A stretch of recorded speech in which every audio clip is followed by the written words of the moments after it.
عوامی action committee Kashmir کافی عرصے سے دھرنا دیے بیٹھی ہے. ان کے مطالبات پر بات ہو سکتی ہے. مجھے اس بات پر بہت اس پورے معاملے پہ بہت زیادہ گرپ نہیں ہے, پھر کبھی بات کریں گے. لیکن اس احتجاج کے نتیجے میں کشمیر کے اندر انٹرنیٹ کا مکمل بلیک آؤٹ ہے. اب وہ اسٹوڈنٹ کیا کرے جو نہ تو موبلٹی ہے اس کی, نہ کمیونیکیشن اس کے لیے کھلی ہوئی ہے, اور نتیجہ یہ ہے کہ ایم ڈی کیٹ کا امتحان جو ہے وہ بالکل سر پہ ہے اور ان کی کوئی تیاری نہیں ہے. اب اسلامی جمعیت طلبہ کا ویسے تو اس سیاست سے کوئی ڈائریکٹ تعلق نہیں ہے, لیکن طلبہ سیاست یا طلبہ حقوق کی بات ہو تو وہ ظاہرہ میدان میں آتی ہے. اب ہوا یہ ہے کہ پچھلے کچھ دنوں سے اسلامی جمعیت طلبہ نے آزاد کشمیر کی جو جمعیت ہے اس کے تحت جو احتجاج کی کال دی تھی, لیکن اس کال کو کچلنے کی کوشش کی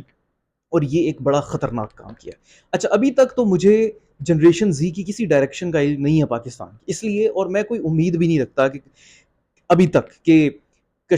کہ جو جنریشن زی ہے پاکستان کی وہ کچھ کر سکے گی, اس لیے کہ ان کی کوئی ڈائریکشن نہیں ہے, ان کے پاس کوئی لیڈر نہیں ہے,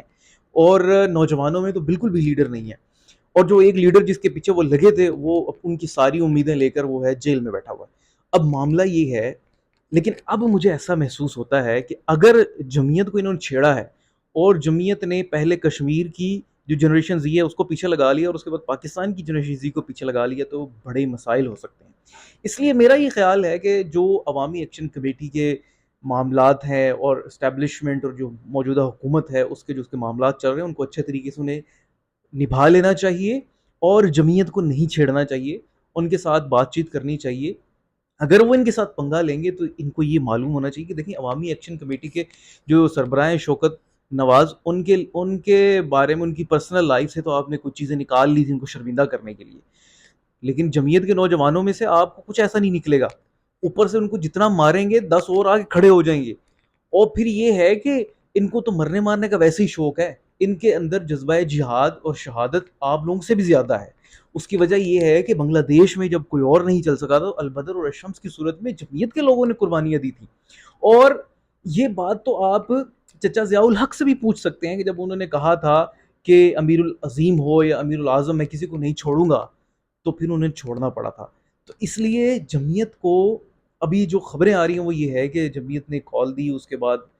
پنڈی کے بھی جو سیکٹری جنرل ہے اس کے گھر میں چھاپا مار دیا, اور وہ بیچارہ شریف سا بچہ ہے. اسی طرح ہی وہ اسلامک یونیورسٹی کے ناظم کو بھی, اب یہ یونیورسٹیز کے اندر خاص طور پر پبلک یونیورسٹیز کے اندر جہاں پر نوجوان متحرک رہتا ہے کسی نہ کسی صورت میں, وہاں پر تو جمعیت کی اچھی گرپ ہے, اور وہ وہاں سے اچھے خاصے کشمیری طلبہ جو ہیں وہ اسلام آباد میں پڑھتے ہیں, اور وہ آتے ہی پنڈی اسلام آباد میں, اور اس کے بعد باقی جو عوام ہے وہ ویسے ہی کسی نہ کسی معاملے میں وہ جو ہے وہ نالاں ہے. تو یہ نوجوان پیچھے لگ گئے ان کے, اور یہ آگے لگ کے کھڑے ہو گئے. تو یہ جو نوجوان ہیں جمعیت کے, ان کے بارے میں یہ کہوں گا کہ یہ فروزن جو فوڈ ہوتا ہے اسی طرح یہ فروزن لیڈرز ہوتے ہیں, جہاں ان کو تھوڑی سی تپش ملی یہ جناب پک کے تیار ہو جاتے ہیں, اور اس کے بعد انہوں نے لیڈر بن جانا ہے. اور پھر یہ جنریشن زی کے لیڈر بن گئے تو جس طرح ایک خوف کا اظہار کیا ہے ہمارے وزیر داخلہ نے کہ یہ کاکروچ اگر آ گئے تو سب کچھ پلٹ دیں گے, تو یہ نہ ہو کہ یہ پاکستان میں نئے کاکروچ بن جائیں. اس لیے